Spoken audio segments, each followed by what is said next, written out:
इस वीडियो में हम जीव विज्ञान की शाखाएं अर्थात ब्रांचेस ऑफ बायोलॉजी की बात करेंगे। चलिए स्टार्ट करते हैं। पहला है एकेरोलॉजी। एकेरोलॉजी में माइट व टीक का अध्ययन किया जाता है। एसियोलॉजी एसियोलॉजी में चिकित्सकीय गुणों का अध्ययन किया जाता है। एक्टिनोबायोलॉजी में जीवों पर विकिरण के प्रभावों का अध्ययन किया जाता है। एंड्रोलॉजी में नर जननांगों का अध्ययन किया जाता है। अगला है एंथ्रोपोलॉजी में मानव के प्राकृतिक इतिहास का अध्ययन किया जाता है। मधुमक्खी संवर्धन, इसे एपीकल्चर कहा जाता है। इसमें मधुमक्खियों का पालन करना व शहद प्राप्त करना इस संबंध में अध्ययन किया जाता है। जलीय संवर्धन, इसे एक्वाकल्चर कहा जाता है। एक्वाकल्चर में मछलियों व अन्य जलीय जंतुओं का संवर्धन इस संबंध में अध्ययन किया जाता है। एंथ्रोलॉजी में संधियों और जोड़ों का अध्ययन किया जाता है। जीवाणु विज्ञान अर्थात बैक्टीरियोलॉजी, इसमें जीवाणु का अध्ययन किया जाता है। अगला है जीव रसायन, इसे बायोकेमिस्ट्री कहा जाता है। इसमें जीवों में होने वाली रासायनिक क्रियाओं का अध्ययन किया जाता है। कार्डियोलॉजी, इसमें हृदय का अध्ययन किया जाता है। कंकोलॉजी, इसमें मोलस्क जीवों के कवचों अर्थात सेल्स का अध्ययन किया जाता है। क्रेनियोलॉजी में खोपड़ी अर्थात स्कल्स का अध्ययन किया जाता है। अगला है क्रायोबायोलॉजी, इसमें कम ताप पर जीवों के संरक्षण का अध्ययन किया जाता है। डर्मेटोलॉजी में त्वचा व उसके व्युत्पन्नों का अध्ययन किया जाता है। डेस्मोलॉजी में स्नायुओं या लिगामेंट्स का अध्ययन किया जाता है। इकोबायोलॉजी में बाह्य अंतरिक्ष में जीवन के अस्तित्व का अध्ययन किया जाता है। अगला है एंडोक्राइनोलॉजी, इसमें अंतःस्रावी ग्रंथियों व उनके हार्मोनों का अध्ययन किया जाता है। एंटोमोलॉजी में कीटों का अध्ययन किया जाता है। इथनोलॉजी में जीव पारिस्थितिकी का अध्ययन किया जाता है। अगला है सुजननिकी अर्थात यूजेनिक्स में मानव जाति के आनुवांशिक संगठन के सुधार के द्वारा मानव जाति के सुधार का अध्ययन किया जाता है। यूफेनिक्स में कोशिका में प्रोटीन संश्लेषण के दौरान प्रोटीन को परिवर्तित कर मानव जाति के सुधार का अध्ययन किया जाता है। इसे चिकित्सकीय अभियांत्रिकी अर्थात मेडिकल इंजीनियरिंग भी कहते हैं। किसे? यूफेनिक्स को। अगला है स्वपरिवंशिकी अर्थात यूथेनिक्स, इसमें बेहतर पोषण व वातावरण की सहायता से मानव की आधुनिक या वर्तमान पीढ़ी के सुधार का विज्ञान इस संबंध में अध्ययन किया जाता है। फोरेंसिक औषधि, इसे फोरेंसिक मेडिसिन कहा जाता है। इसमें चिकित्सकीय न्यायशास्त्र अर्थात मेडिकल ज्यूरिस्प्रूडेंस के संबंध में अध्ययन किया जाता है। अगला है जठरांत्रिय अध्ययन या गैस्ट्रोएंटेरोलॉजी, इसमें अमाशय या आंत का अध्ययन किया जाता है। गायनेकोलॉजी, इसमें मादा जननांगों का अध्ययन किया जाता है। रुधिर अध्ययन, इसमें रक्त का अध्ययन किया जाता है। इसे हीमेटोलॉजी कहा जाता है, रुधिर के अध्ययन को। कृमि विज्ञान, इसे हेल्मिन्थोलॉजी कहा जाता है। इसमें परजीवी कृमियों का अध्ययन किया जाता है। अगला है हिपैटोलॉजी, इसमें यकृत अर्थात लीवर का अध्ययन किया जाता है। हर्पेटोलॉजी, इसमें सरीसृपों अर्थात रेप्टाइल्स का अध्ययन किया जाता है। इक्थियोलॉजी में मछलियों का अध्ययन किया जाता है। कैरियोलॉजी, इसमें केंद्रक मुख्य रूप से गुणसूत्रों का अध्ययन किया जाता है। कैरियोलॉजी में किसका अध्ययन किया जाता है? केंद्रक अर्थात मुख्य रूप से गुणसूत्रों का अध्ययन किया जाता है। केंद्रक के गुणसूत्रों का अध्ययन किया जाता है मुख्य रूप से कैरियोलॉजी में। लिम्नोलॉजी, इसमें स्वच्छ जलीय पारिस्थितिकी का अध्ययन किया जाता है लिम्नोलॉजी में। मैलेकोलॉजी में मोलास्क जीवों का अध्ययन किया जाता है। सूक्ष्म जीव विज्ञान माइक्रोबायोलॉजी में सूक्ष्म जीवों का अध्ययन किया जाता है।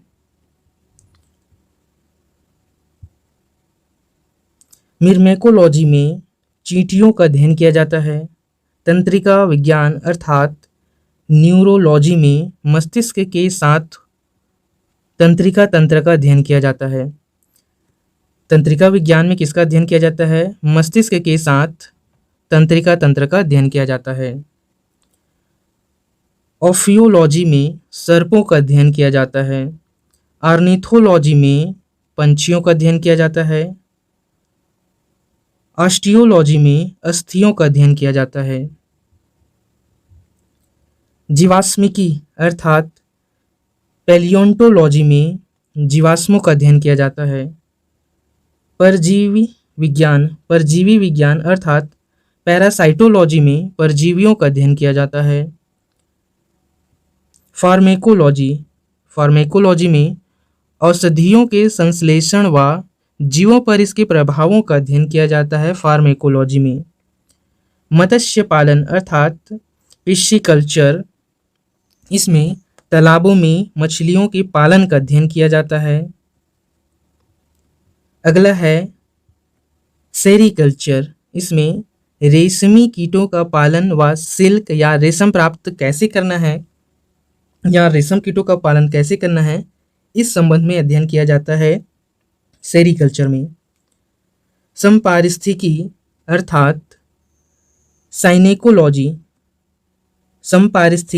अर्थात साइनेकोलॉजी, इसमें जीवों के वातावरणीय समूहों जैसे समुदायों का अध्ययन किया जाता है। टेरेटोलॉजी, इसमें पादप या जंतुओं की असमानताओं का अध्ययन किया जाता है टेरेटोलॉजी में। अगला है टॉक्सिकोलॉजी में औषधियों हानिकारक यौगिकों के विषाक्त प्रभावों का अध्ययन किया जाता है। टॉक्सिकोलॉजी में औषधियों व हानिकारक यौगिकों के विषाक्त प्रभावों का अध्ययन किया जाता है। यूरोलॉजी, मूत्र व इसके रोगों का अध्ययन किया जाता है। यूरोलॉजी में मूत्र और इसके रोगों का अध्ययन किया जाता है। विषाणु विज्ञान, इसे वायरोलॉजी कहा जाता है, इसमें विषाणुओं व इनके रोगों का अध्ययन किया जाता है। जाइमोलॉजी, इसमें किण्वन अर्थात फर्मेंटेशन का अध्ययन किया जाता है। अगला है अकारिकी अर्थात मॉर्फोलॉजी, ये बना है ग्रीक शब्द मॉर्फी से, ठीक है, ग्रीक शब्द मॉर्फी से बना है मॉर्फोलॉजी, इसका मतलब होता है स्वरूप।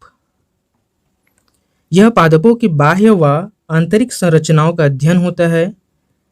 इसे निम्न में उपविभाजित किया गया है, इसे और निम्न भागों में बांटा गया है मॉर्फोलॉजी को। पहला है शरीर रचना शास्त्र, इसे एनाटॉमी कहा जाता है। ग्रीक भाषा में एना का मतलब होता है स्प्लिट, इसका हिंदी मतलब होता है विच्छेदन या कटिंग के द्वारा पादप की आंतरिक संरचना का अध्ययन। पादप की विच्छेदन या कटिंग के द्वारा पादप की आंतरिक संरचना का अध्ययन एनाटॉमी के अंतर्गत किया जाता है, शरीर रचना शास्त्र के अंतर्गत किया जाता है। दूसरा है औतिकी अर्थात हिस्टोलॉजी। औतिकी को हिस्टोलॉजी कहा जाता है। यह ग्रीक भाषा के हिस्टोज शब्द से बना है। हिस्टोज का मतलब होता है उत्तक, अर्थात सूक्ष्मदर्शी में दिखाई देने वाले पादपोत्तक व कोशिकाओं की विस्तृत संरचना का अध्ययन हिस्टोलॉजी कहलाता है, औतकी कहलाता है। अगला है वर्गिकी। वर्गीकी शब्द ग्रीक के टैक्सिस शब्द से बना है, जिसका अर्थ होता है व्यवस्थापन। इसमें पादपों की पहचान, विवरण, वर्गीकरण व नामकरण का अध्ययन किया जाता है। ठीक है, वर्गीकी में पादपों को पहचाना जाता है, उनका विवरण दिया जाता है, उनका वर्गीकरण किया जाता है, उन्हें नाम दिया जाता है, और इन सभी चीज़ों का एक साथ अध्ययन क्या कहलाता है? वर्गीकी कहलाता है। अगला है कोशिका विज्ञान अर्थात साइटोलॉजी। ग्रीक शब्द काइटोस से बना है, जिसका हिंदी मतलब होता है खोखली वाहिका। काइटोस का क्या मतलब होता है? खोखली वाहिका। काइटोस से बना है क्या? साइटोलॉजी। इसमें कोशिका व इसमें उपस्थित पदार्थों का विस्तृत अध्ययन किया जाता है। कोशिका और कोशिका में स्थित पदार्थों का विस्तृत अध्ययन किया जाता है साइटोलॉजी में। अगली शाखा है कार्यिकी। कार्यिकी ग्रीक भौतिकी शब्द है, जो जीव विज्ञान के स्वभाव के बारे में बताता है। ये पादप की विभिन्न अंगों की जैविक क्रियाओं अर्थात वाइटल एक्टिविटी से संबंधित होता है। ठीक है, कार्यिकी किससे संबंधित होता है? पादप की विभिन्न अंगों की जैविक क्रियाओं अर्थात वाइटल एक्टिविटी से संबंधित होता है, और इस संबंध में अध्ययन किसके अंतर्गत किया जाता है? कार्यिकी के अंतर्गत किया जाता है। अनुवांशिकी, इसे जेनेटिक्स कहा जाता है। इसके अंतर्गत अनुवांशिकता व विभिन्नताओं का अध्ययन होता है। जीव विज्ञान की अगली शाखा है श्रोणिकी। श्रोणिकी, इसे एम्ब्रायोलॉजी कहा जाता है। यह ग्रीक शब्द एम्ब्रायोन से मिलकर बना है। एम्ब्रायोन का मतलब होता है फूलना।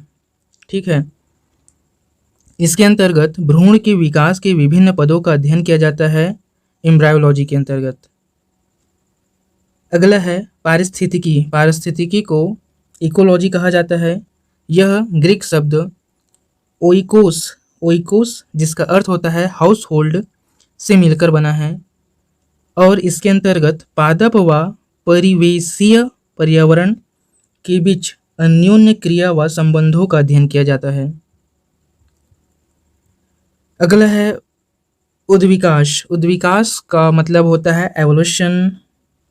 क्या होता है? उद्विकास का अर्थ एवोल्यूशन होता है, और एवोल्यूशन में हम पूर्वजों से संबंधित प्रगामी पीढ़ियों की विकसित होने की क्रिया, जिसमें जीवों में होने वाले संचयित परिवर्तनों का अध्ययन किया जाता है। ठीक है, एवोल्यूशन में पूर्वजों से संबंधित प्रगामी पीढ़ियों की विकसित होने की क्रिया, जिसमें जीवों में होने वाले चयनित परिवर्तनों का अध्ययन किया जाता है, एवोल्यूशन कहलाता है।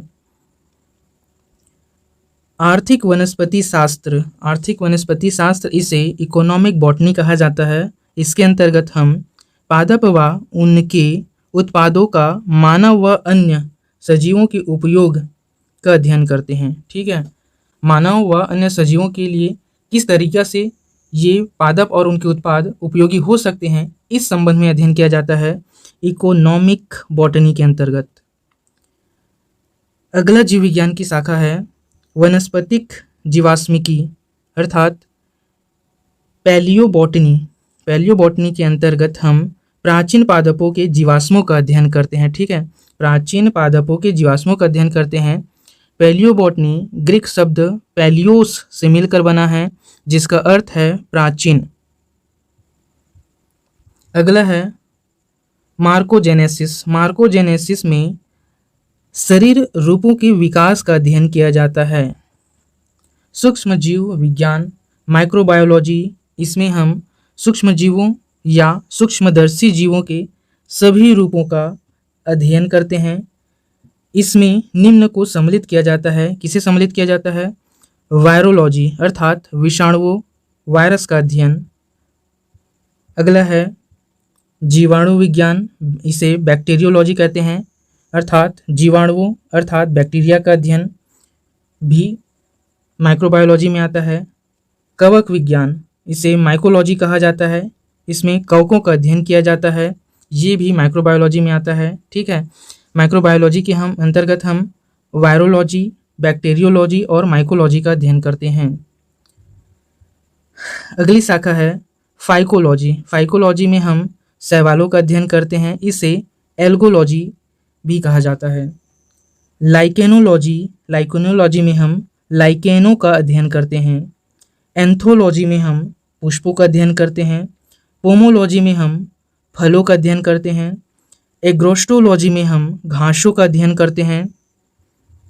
पैथोलॉजी में हम रोगों, इनके कारणों, लक्षणों व नियंत्रण की विधियों का अध्ययन करते हैं। अगली शाखा है पादप भूगोल, इसे फाइटोजियोग्राफी कहते हैं। फाइटोजियोग्राफी में पौधों के विभिन्न रूपों का पृथ्वी के विभिन्न भागों में वितरण, इसके कारण और वर्तमान व पूर्ण के लक्षणों का अध्ययन। ठीक है, फाइटोजियोग्राफी के अंतर्गत पृथ्वी के विभिन्न भागों में विभिन्न तरह के पौधे की वितरण और वितरण के कारण का अध्ययन किया जाता है फाइटोजियोग्राफी में। अगला है पादप रसायन, फाइटोकेमिस्ट्री। फाइटोकेमिस्ट्री में पादप के रासायनिक संघटक व द्वितीयक उपापचयी अर्थात सेकेंडरी मेटाबॉलिक का अध्ययन किया जाता है। अगला है लिम्नोलॉजी। लिम्नोलॉजी में स्वच्छ जलीय रूपों का अध्ययन किया जाता है, अर्थात लिम्नोलॉजी में स्वच्छ जलीय रूपों अर्थात जीवों का अध्ययन किया जाता है। अगला है कृषि, इसे एग्रीकल्चर कहा जाता है। इसमें मानव उपयोग के लिए पादपों के संवर्धन का अध्ययन किया जाता है। अगली शाखा है हॉर्टिकल्चर। हॉर्टिकल्चर में बगीचों में सजावटी पौधों, फलों व सब्जियों के लिए पादपों के संवर्धन का अध्ययन किया जाता है हॉर्टिकल्चर में। अगली शाखा है सिल्वीकल्चर या वानिकी, इसे सिल्वीकल्चर और फॉरेस्ट्री कहा जाता है। इसमें वन में वन उत्पादों व पादपों का अध्ययन किया जाता है सिल्वीकल्चर या वानिकी में। मृदा विज्ञान, इसे पेडोलॉजी कहा जाता है। इसमें मृदा का अध्ययन किया जाता है, मृदा के प्रकारों का अध्ययन किया जाता है, मृदा का अध्ययन किया जाता है मृदा विज्ञान पेडोलॉजी में। फार्माकोलॉजी में किसका अध्ययन किया जाता है? औषधीय पादपों का अध्ययन किया जाता है फार्माकोलॉजी में। पादप प्रजनन विज्ञान, इसे प्लांट ब्रीडिंग कहा जाता है। इसमें पादपों की नई व प्रतिरोधी विभिन्नता को प्राप्त करने के लिए पादपों के बीच चयनित क्रॉस व जनन के संबंध का आनुवांशिक विज्ञान होता है। और इसमें क्या किया जाता है? चयनित क्रॉस व जनन के संबंध में आनुवांशिक अध्ययन किया जाता है पादपों का। एक्सोबायोलॉजी, एक्सोबायोलॉजी ये बाह्य विश्व, आउटर स्पेस के सजीवों का अध्ययन होता है एक्सोबायोलॉजी। अगला है रेडियो जीव विज्ञान, रेडियो बायोलॉजी। इसमें सजीव पदार्थों पर रेडियो सक्रिय पदार्थों या विकिरणों के प्रभावों का अध्ययन होता है। जैव रसायन, बायोकेमिस्ट्री, ये हम पहले देख चुके हैं, एक बार और यहाँ पर देख लेते हैं। यह विज्ञान होता है जिसमें जीवित कोशिकाओं में होने वाली रासायनिक क्रियाओं व रासायनिक घटकों का अध्ययन होता है। ठीक है, बायोकेमिस्ट्री में जीवित कोशिकाओं में रासायनिक क्रियाओं व रासायनिक घटकों का अध्ययन किया जाता है। आर्बोरिकल्चर में सजावटी वृक्षों अर्थात श्रब्स और झाड़ियों के संवर्धन का अध्ययन किया जाता है। आर्बोरिकल्चर में सजावटी वृक्षों अर्थात श्रब्स और झाड़ियों के संवर्धन का अध्ययन किया जाता है। पुष्प संवर्धन, फ्लोरिकल्चर में सजावटी पुष्पों के संवर्धन का अध्ययन किया जाता है। ओलेरिकल्चर में क्या होता है? हार्टिकल्चर की एक शाखा होती है, इसमें सब्जियों का अध्ययन किया जाता है ओलेरिकल्चर में। डेंड्रोक्रोनोलॉजी में क्या किया जाता है? वृक्षों की वार्षिक वलयों की गणना के द्वारा वृक्षों की आयु ज्ञात की जाती है डेंड्रोक्रोनोलॉजी में। डेंड्रोक्रोनोलॉजी में क्या किया जाता है, वृक्षों के वार्षिक वलयों की गणना के द्वारा वृक्षों की आयु ज्ञात की जाती है। डेंड्रोक्रोनोलॉजी में यह शाखा के अनावृत बीजियों व द्विबीजपत्रियों पर ही लागू हो सकती है। ये विज्ञान कहाँ लागू हो सकती है, शाखा के अनावृत बीजियों व द्विबीजपत्रियों पर ही लागू हो सकती है। ठीक है, यह जो डेंड्रोक्रोनोलॉजी है यह ऐसे पेड़ या पौधों पर लागू हो सकती है जिसमें शाखा अनावृत बीजियों व पत्रियों वाली हो। अगला है पैलिनोलॉजी।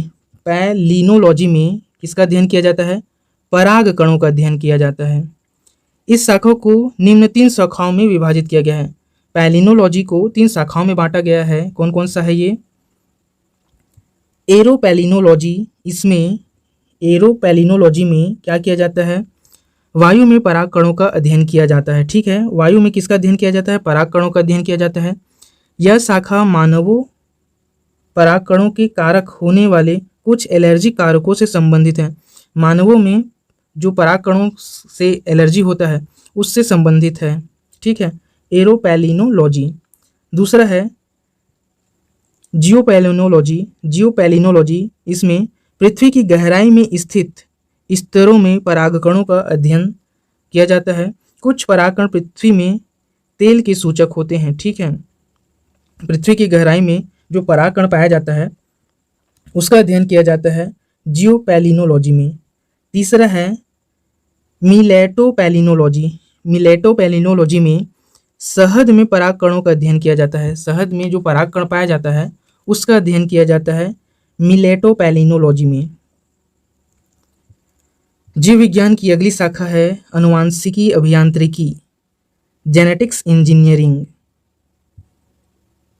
इसके अंतर्गत जीवों का संरचना, कार्य व एक जीव से दूसरे जीव में स्थानांतरण संबंधी अध्ययन किया जाता है। जीवों की संरचना कैसे हुई है इस संबंध में अध्ययन किया जाता है और एक जीव से दूसरे जीव में स्थानांतरण संबंधी अध्ययन किया जाता है जीन के संबंध में। अगली है जैव तकनीकी, बायोटेक्नोलॉजी। इस शाखा में हम तकनीकी से संबंधित उन सजीवों का अध्ययन करते हैं जिनका उपयोग कुछ पदार्थों के अधिक मात्रा में निर्माण के लिए किया जाता है। ठीक है, बायोटेक्नोलॉजी में हम उस शाखा का अध्ययन करते हैं जिनमें सजीवों का कुछ पदार्थों के अधिक मात्रा में निर्माण के लिए किया जाता है। ठीक है, जैव अभियांत्रिकी, बायो इंजीनियरिंग। इसमें शरीर के अर्थात डिफेक्टिव बॉडी फंक्शंस को कृत्रिम उपकरणों के द्वारा सहायता प्रदान किया जाता है बायो इंजीनियरिंग के द्वारा। अगली शाखा है जीव विज्ञान की जीरोंटोलॉजी। जीरोंटोलॉजी में वैधता की क्रिया का अध्ययन किया जाता है, बुढ़ापे की क्रिया का अध्ययन किया जाता है। जेरिएट्रिक्स में किसका अध्ययन किया जाता है, प्राणों की औषधियों से संबंधित विज्ञान की शाखा है। बुढ़ापे की अवस्था में जो औषधि उपयोग किया जाता है उस औषधि से संबंधित उस औषधि के विज्ञान से संबंधित अध्ययन की जो शाखा होती है उसे जेरिएट्रिक्स कहा जाता है। पेडिएट्रिक्स किसे कहते हैं, बच्चों की औषधियों से संबंधित विज्ञान की शाखा या उससे संबंधित अध्ययन पेडिएट्रिक्स कहलाती है। अगला है आर्थ्रोपेडिक्स। आर्थ्रोपेडिक्स में प्रचलन तंत्र की अनियमितताओं की मरम्मत व उपचार जैसे अस्थियां, संधियां आदि इस संबंध में अध्ययन किया जाता है आर्थ्रोपेडिक्स में। अगला है ऑप्थेल्मोलॉजी। ऑप्थेल्मोलॉजी में नेत्रों का अध्ययन किया जाता है। एथ्रोलॉजी। एथ्रोलॉजी में संधियों का अध्ययन किया जाता है। अगला है ऑटोराइनोलैरिंगोलॉजी। ऑटोराइनोलैरिंगोलॉजी इसमें ENT अर्थात ईयर, नोज एंड थ्रोट अर्थात नाक, कान और गले का अध्ययन किया जाता है ऑटोराइनोलैरिंगोलॉजी में। यदि आपका कोई सुझाव या प्रश्न है तो हमें कमेंट कीजिए, वीडियो को लाइक और चैनल को सब्सक्राइब कीजिए। मिलते हैं अगले वीडियो में। Thank you.